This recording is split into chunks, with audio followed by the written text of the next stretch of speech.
እግዚአብሔር እንዴት ካመድ እንደሚያነሳ የመብርሃን አማላጅነት የሚታይብኝ ሰው መሆን ነው የምፈልገው። እኔ በጣም ብዙ መቀናብሽ ነገር አለ። ችግርሽን ዋጥ ካላረክሽው ክብርሽን ታጫለሽ። እንዳንቺ አይነት ጠንካራ እናት መሆን ነው የምፈልገው። ነገ ልጄ አድጋ ወይኔ እናቴ እንደዚህ አይነት ሰው ነበረች እንዴ እንድትለኝ አልፈልግም። የኔ ፎቶ ተደርጎ ገንዘብ ወስዳ ምናምን ይላል ማለት ስትሉ አድቡ።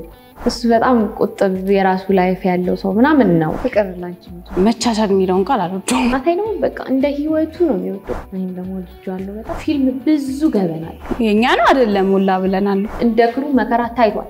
ተርበናል። ሊሞትብን የነበረም ሰው አለ። ትንሹን ፈተና አብረን ተፈተናናል። ከባዱን ፈተና ብቻዬን ተፈትኛለሁ ከባሌ ጋር። ከኔ ጋር ምግብ ይሰራል። ለክሩ ገንዘቤን የወሰደ ነው እንጂ ገንዘቡን የወሰድኩበት ሰው የለም። እስቲ ለአማዞን ፕራይም ላይ እየታየ እኮ ነው። ደግሞ ከዚህ የተሻለ ፊልም ደግሞ ልትሰሪ ነው። ጀምረሽ